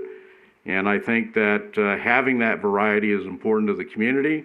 And if you look at our original community, you'll see that. You'll see a variety of homes within fairly close proximity to one another. And of course, the way homes get built now, they're pretty much enclosed anyway. It's not the same as our original construction here, where neighborhoods were open and inviting. They're pretty much behind block walls at all times. So those are my statements. Anyone else have questions or comments? Councilmember Bridges? Okay. Yeah, I've been jotting down some notes, and I have to admit, one of the things that weighs heavy on my mind is, on one hand, people talking about affordable housing. Everybody who I speak to about development and about housing, it's what about affordable housing? And I've also experienced seeing duplexes around a lot of golf courses in Scottsdale. We lived there for 10 years, and that seemed to be common practice. And I don't necessarily think duplexes are affordable housing, but they're certainly more affordable usually than a larger home on a 10,000 square foot property. However, I also appreciate the fact that there are communities next to this community, bigger homes, higher property values, and that there is a concern of continuity of neighborhoods and communities. So that's something I've really had to think about, because there is that, I do feel that it's important to have something more affordable than your typical, 4,000 square foot house with 5 bedrooms. And like we said earlier, Boulder City has been made up, especially if you look in the avenues in the historic district, of smaller houses. I also know of a lot of people who have moved from smaller houses into the new developments. And what that does is it releases some of the more affordable housing to those who want to move into Boulder City. So that's where that weighs.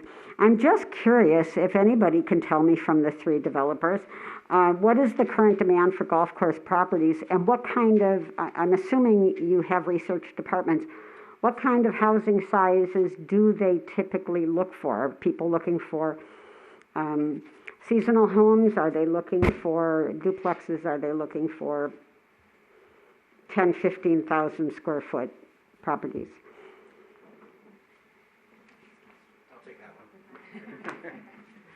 So basically what we're seeing at our Mountain Falls property in Pahrump, we're seeing that obviously larger lots depending on the community.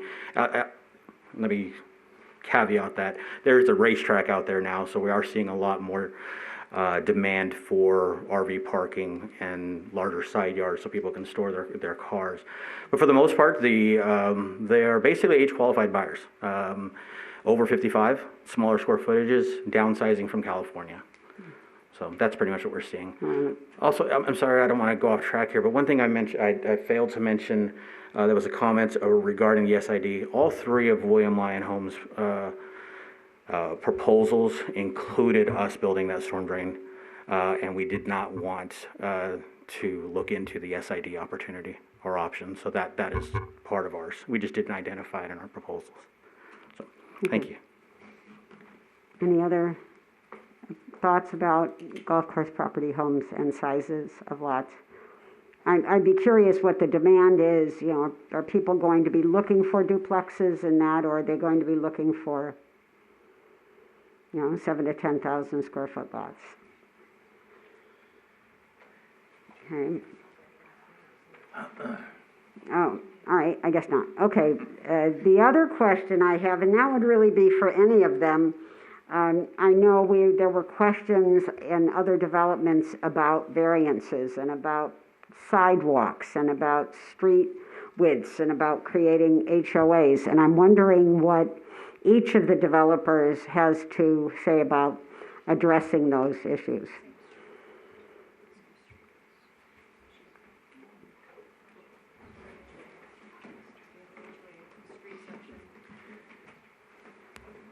If I could, the proposals would include creating an HOA, and I believe many of the street sections proposed would be similar to those found in Boulder City. They would all follow the code.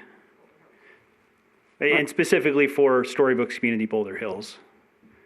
Okay, you have sidewalk on one side, is that? On both sides. On both sides? Yeah, I believe it's a total 53-foot right-of-way, that's the full width, including the sidewalks. Sidewalks, and creating an HOA. Right, correct, okay. Yes. Okay, thank you. Jeff Borkart for the record, and yes, that would be similar for us. We would meet the street section standards, sidewalk on both sides of the street.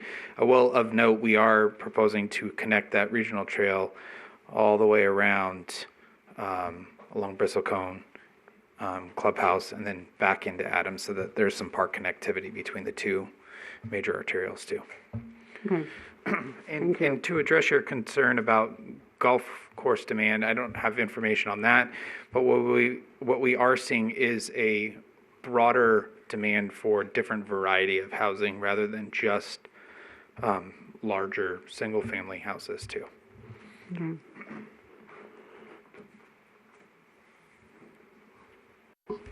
Any additional questions? No, that's it. I think I covered those. Thank you. Anyone else? Councilmember Jorgensen? Yes, in looking at these and knowing what it's zoned for currently and recognizing that Storybook is the only ones who came in with what it is currently zoned, I guess my question to you would be, to some of you, there is a consistency, I think, that we need to maintain with the homes that currently exist on Bristlecone in keeping zoning similar and consistent. And I saw that a lot of them were changed on Clubhouse and on Adams, where those were a little bit smaller lot sizes. Is there any leeway or give in any of your plans to make those home sizes or those lot sizes across from the existing homes, some that are Storybook right now and some that are private homes? Is there any leeway in making those larger or more consistent with those?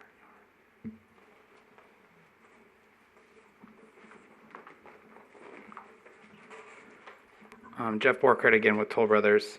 I'll bring ours back up. We tried to create a transition from the smaller product over here along Adams down to the larger product that currently exists. So these are the larger lots that are up against. What are those Bristlecone. sizes for the These larger? are the 7,000. So the largest that's is minimum. 7. Yes, that's the minimum size though. They do go above that. Okay. So, just my thoughts. By nature, Boulder City is not affordable because we have growth restriction. And that's one thing that we have to factor in to why it costs more to live here.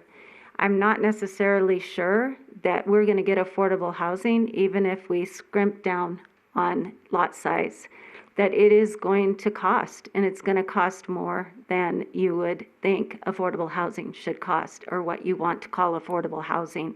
I'm not sure this is the place for us to look to find affordable housing in Boulder City by a golf course. Also, the golf course is city-owned. It's our asset. I think we need to be mindful of that. What we put there and what we allow to be built on that location also affects the bottom line as far as our asset. Whether or not in the future, I've heard it say that it might need to be brownscaped or whatever because of water restrictions, that's not the reality right now. And if we take our wastewater and we bring it back and we water the golf courses with that, that solves one of our problems and that helps us. So those could stay green for a long time, and I think we need to look at that, and I think that needs to be part of this process. Not only that, for those of you who are here presenting, thank you so much. These were well put together. I very much appreciate it. I've lived here for 24 years. I love this place too. What I want to see is a place that represents our community, its needs and its wants. I just got put in July. As I was running, this was a question brought up where we might have different constituents that we're hearing from or listening to. A majority of them wanted not to change zoning in that area. Just FYI.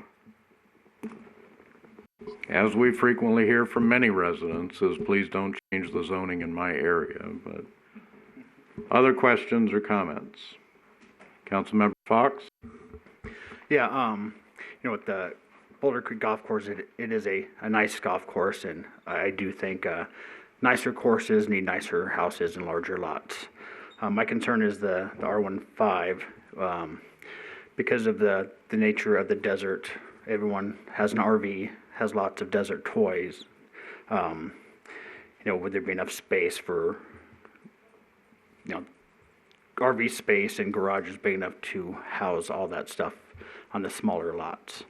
Can anyone help me with that one? If 5,000 square foot would be big enough to have an RV lot and like a third garage?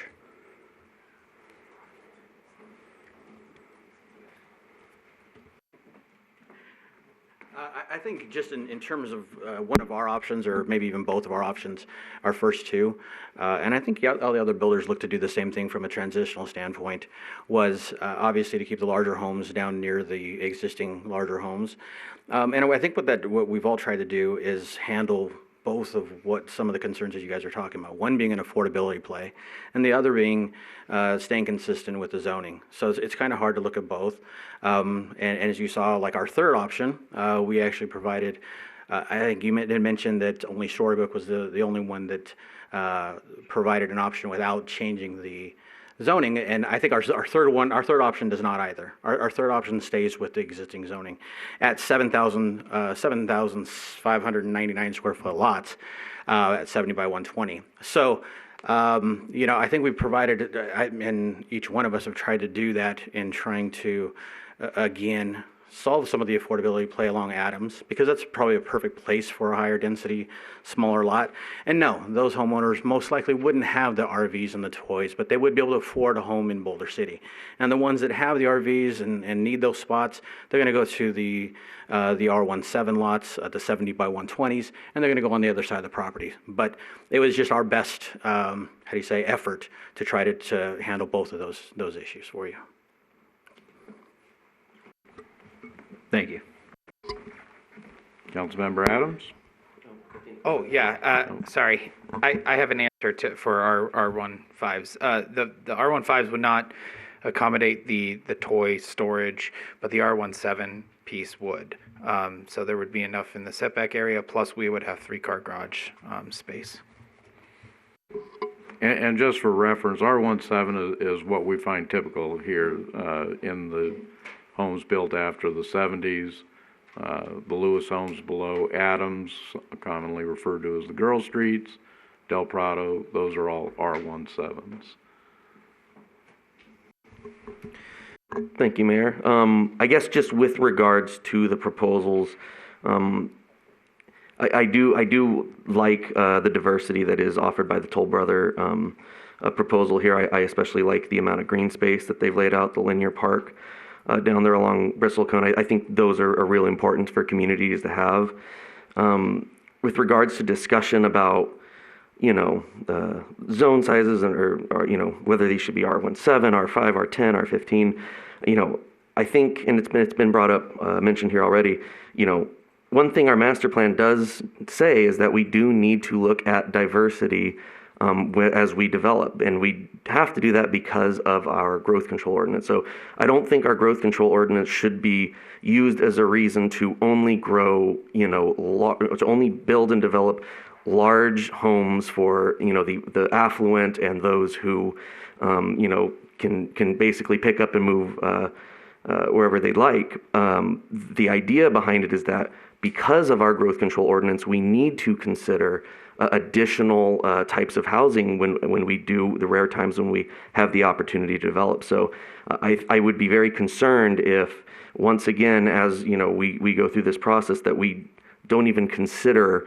the availability of a diverse housing market or housing stock.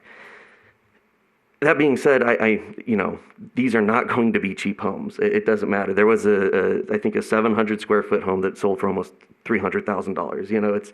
These aren't going to be, cheap, what is considered affordable or attainable. But that being said, still offering a diversity is important, because it is going to at least open up the space for who can buy. And I think it's really important. I mean, there's no model in any of these proposals that I think would be a detriment to the golf course, be a detriment to the surrounding neighborhoods. None of these are going to invite which is a whole nother thing that can be, housing, types of housing does not in and of itself invite types of neighbors or a certain culture. It's just preposterous to me that anyone would say that these homes along our golf course would somehow invite some sort of a rabble into the community. I've walked myself when I was canvassing throughout a number of the golf course neighborhoods in the valley. There was the majority of them are smaller homes. There's duplexes. There are small single detached. I'm not saying that there aren't those neighborhoods around golf courses that do have large homes, but it is very common practice to see this type of housing. So, with that regard, I do think we really should be considering a more diverse look when one of the rare opportunities we have to develop, especially considering the size of homes that were just recently developed. So we've had that. We need to be smart about the rare opportunities we have to develop.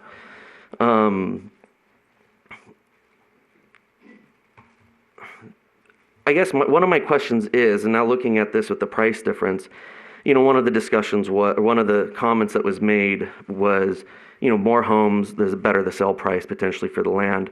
But when we do look at proposal number 2 for Toll Brothers, it does look like that even though there are potentially more units available, that the, potential proposed buy for the land would be decreased. I was just curious why it might look like that. We have 177 units at $655,000 an acre versus 181 units at $550,000 an acre. And again, we've already had discussions about, appraisals and all that sort of stuff, but I'm just curious about that.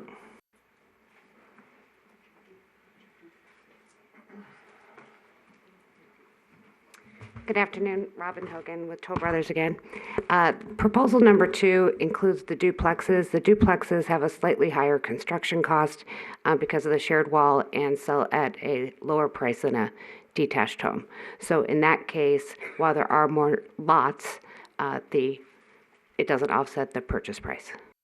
Thank you.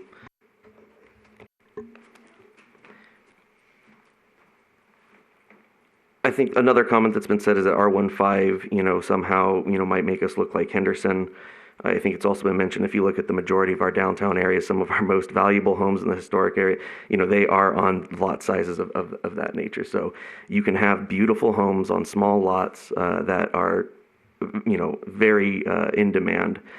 So I just don't think that sizes of homes in any way detract or create some type of adverse neighborhood or culture within the community. I'm kind of torn between R15 or proposal number 1 and proposal number 2. I believe adding the duplexes does allow us a little bit more diversity in the available housing. Again, affordable is going to be a subjective term here. Number 1, I think is good. Obviously, I think the dollar amount certainly seems right. Not sure, how that pans out in the end is different, but R15, we would need to actually create that within our master plan because am I correct that currently we do not have R5? Turns out my memory isn't as good as I thought it was. So back when I was community development director, we did create the zoning text for R15. We just haven't applied it within the community. So the only thing to be required is a map amendment, but not a text amendment. Okay, thank you. And then I guess my final question, just with regards to the SID, what would be, I know there's been, what would be the staff requirements to implement such a thing? What would we need of staff if we even really wanted to go with the SID? I'm not saying we should, I'm just curious. What they've done over the Hill, Clark County, for example, actually hires the management of an SID, the administration and so on, through a third party. You create the SID district, so it's its own little taxing district, so it collects taxes, and then the third-party administrator uses that to pay off, well, make sure we collect it, and then we use the proceeds to pay off any bond that we eventually have approved by the voters. So you'd be outside contracting to another entity to... That's what they've done over the Hill. To administrate it, okay. I think that's all my questions and comments for right now. I have a follow-up on that, as far as the SID and all that goes.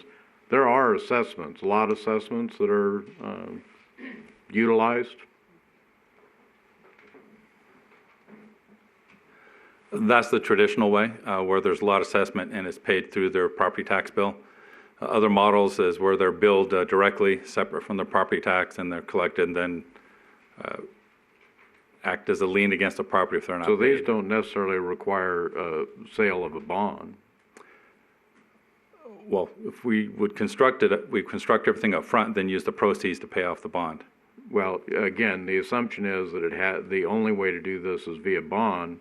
All of the developers had said they can do this, but they will do it by reducing costs, whether it's for the city or for the developer. So it is possible to do that, I believe. And again, if it's not, we certainly don't have the answers. We were just told that there's serious questions about it and without answers. Well, because of the growth control ordinance, they would only have so many lots created at any given time through the final map. Those would be the ones that we could guarantee impose the SID assessment and collect it, leaving the other 2/3 roughly of the property to be imposed future. However, we still would need to construct the improvement for the entire project at one shot to take advantage of economies and costs. So we would have to bond for the entire thing, but initially for the first year, if not the second year, only receiving receipts from those first 30 to 60. I think the approach is that it's being looked at as there's one and only one way to do this, and I don't think that's the case, but thank you. Councilmember Bridges? Yeah, I guess I'm having trouble wrapping my mind around this because what it looks like is the project itself for the storm sewer lines would be about $1 million, correct? Are you coming up here, Mr. Latrobe?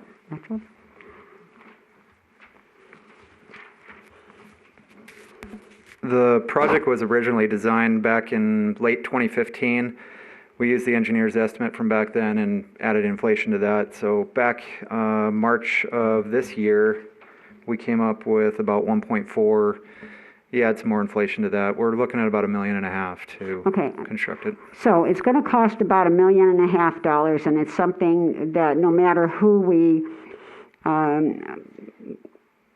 give the contract to, it's going to have to be built. So somebody's going to have to go out and have it built. When we're talking about either the city goes out and has it built, and then we're going to have to come up with $1.5 million, or the developer has it built and they come up with it, but they pay us less money. So to me, that's very simple.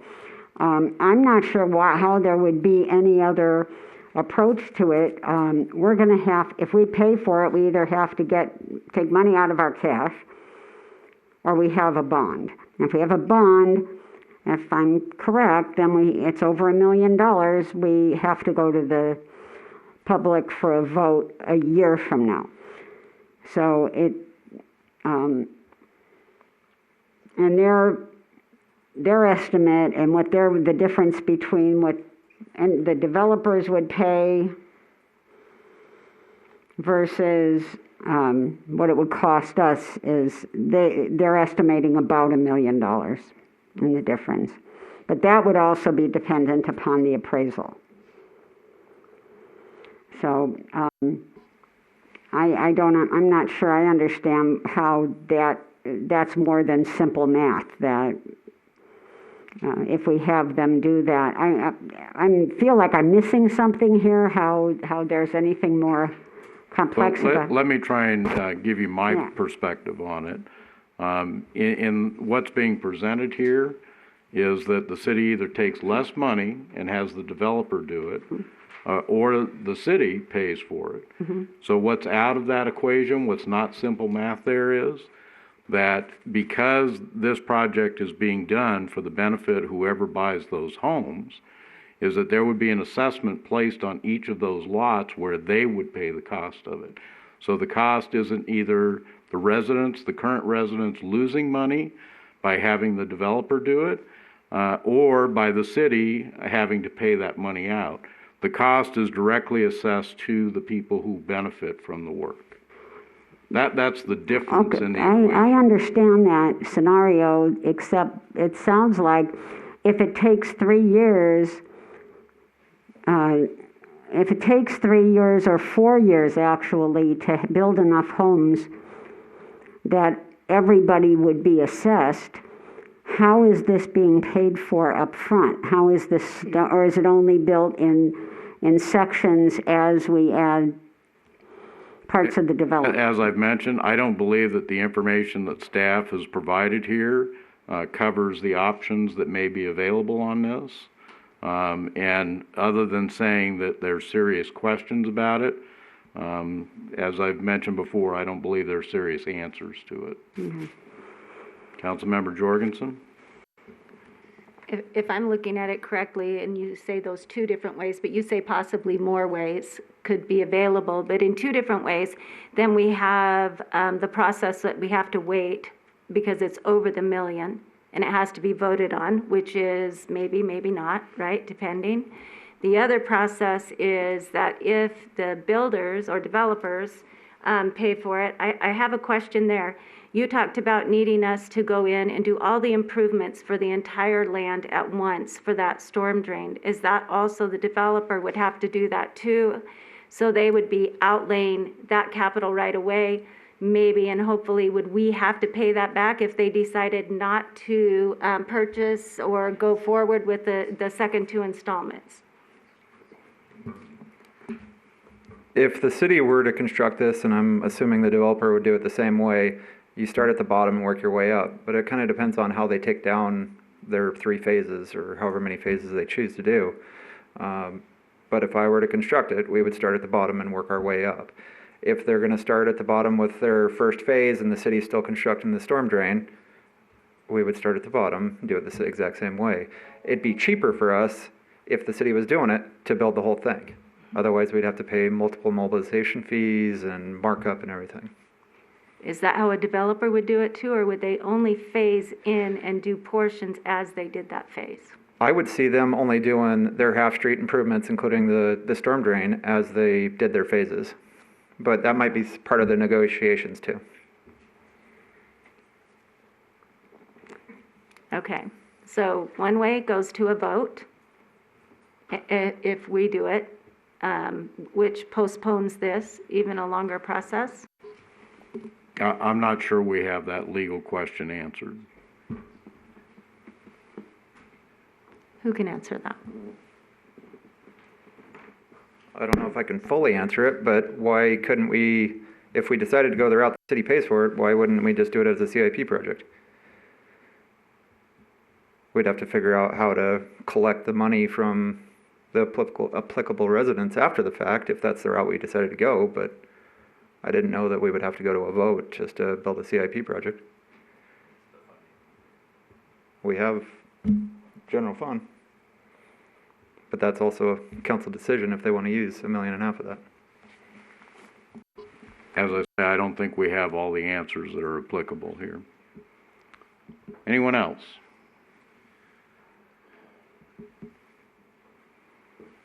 Anyone? Councilmember Bridges? I just have a quick question. The guy from Toll Brothers is nodding his head, and I was wondering why, when we were talking, they were talking about doing it in 3 phases. Were you speaking to me, ma'am? No, the guy next to you. He was nodding his head, and no, really, when... Saying no now, so... No, when Mr. Littrell was talking about, they were talking about building it in 3 phases or just building the whole thing all at once. I saw several heads nodding no, and yours was one of them, and I was wondering whether it was correct that that's how it would be done or not. Yeah, we would build it all at once. Mm-hmm. You would need to establish the drainage first. How we deal with the street afterwards is a different story, but installing the storm drain system would have to be built all at once. Okay.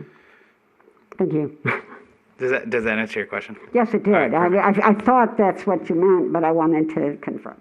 I should be a little bit less animated, sorry. We are watching. May I? Sure. So standard typical practice is we would install the storm drain facility as one of the first items I've reviewed the plan set earlier on, earlier in the year, but I believe it's one complete plan set. I'm not sure if we'd be using that plan set or not, but I think we would intend to construct that all at one time. The other thing I would note, we are seeing rising construction costs on a daily basis. It'd behoove us to get going on that storm drain sooner or better and save cost all the way around. It's just really astonishing how some of the costs are climbing these days. Thank you. Any other questions or comments? Councilmember Fox? I was kind of torn between the Storybook proposal number 1 and Toll Brothers number 1. But I appreciate you guys coming out and explaining how you'd have the R15 over in this area and then transition to the larger lots next to the Bristol Cone homes. I really do like what the Toll Brothers have to offer. So I'm just not a fan of the duplexes. So I just want to throw that out there. But thank you, everyone. Anyone else? Anyone wishing to take action on this item?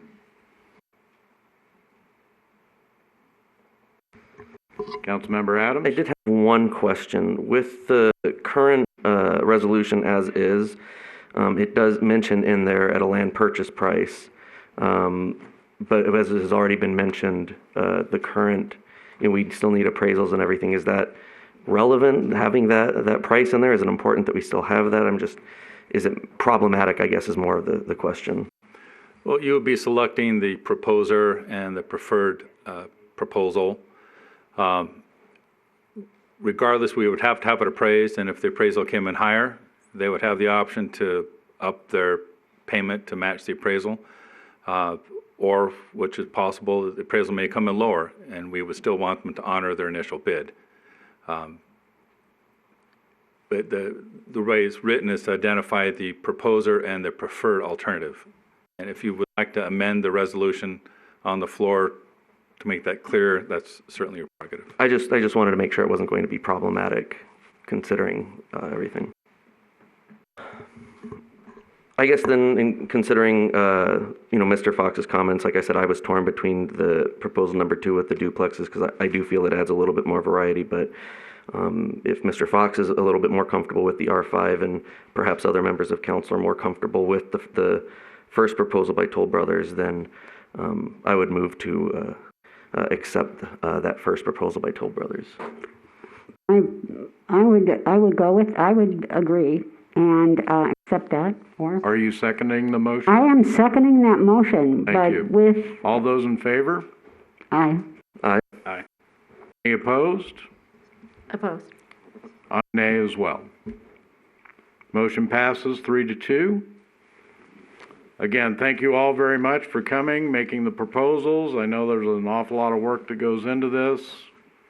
Do appreciate all of that. Thank you. We'll now move to our final public comment period. Anyone in chambers wishing to speak, please come forward.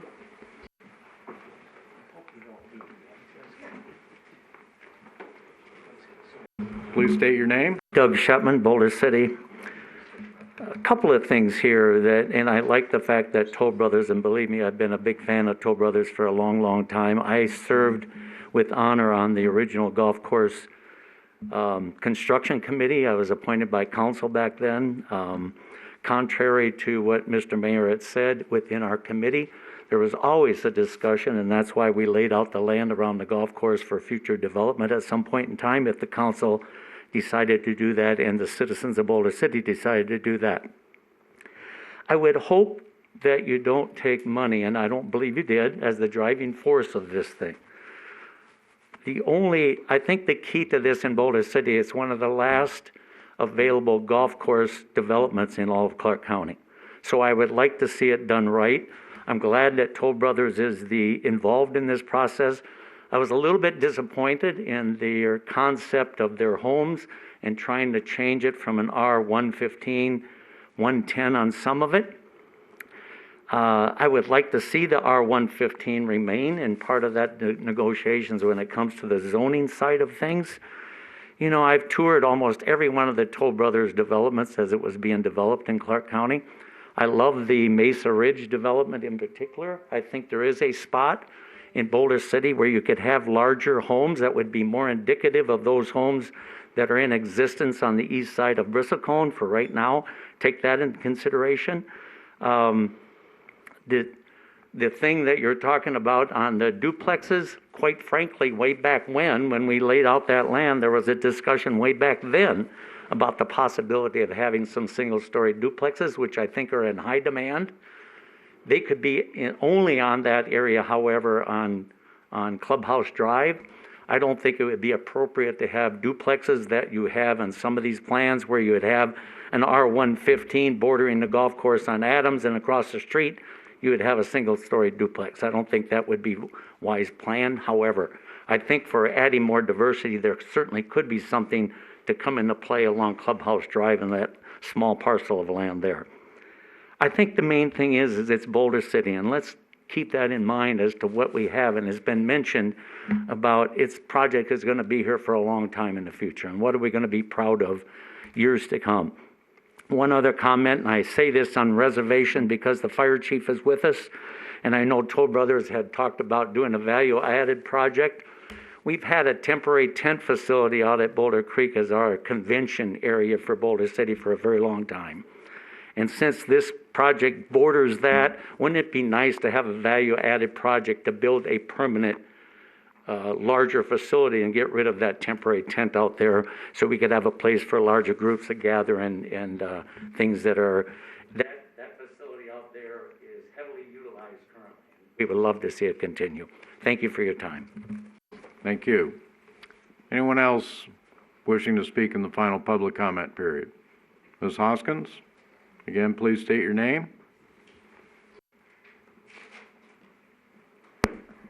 Yes, my name is Judith Hoskins, and I would like to take this time to thank you for taking the 20-minute recess to answer the questions.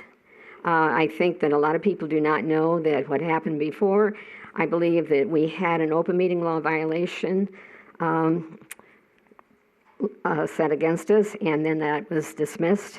If I'm wrong, please correct me, even though you're not supposed to. But I think it's nice that we get these things worked out ahead of time. Too bad we didn't think about it before we started the meeting, but I thank you for stopping the meeting and getting that clarification. Thank you. Thank you, and I will answer. There was no violation, there was one alleged. Anyone wishing to speak in public comment who's present? All right, anyone wishing to call in? The phone line is now available. This is our final public comment period. Comment may be made on any issue. The number is 702-589-9629.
Madam City Clerk, were there any emails received for the final public comment?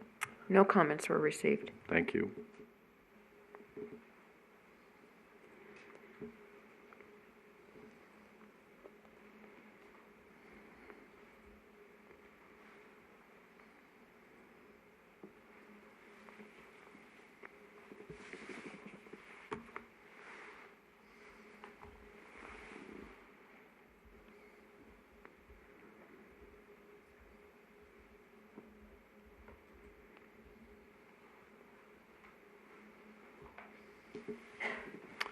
Last chance. Anyone wishing to speak, please come forward.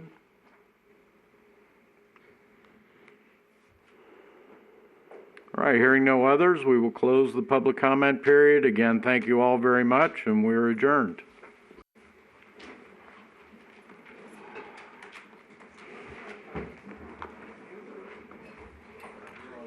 Mhm.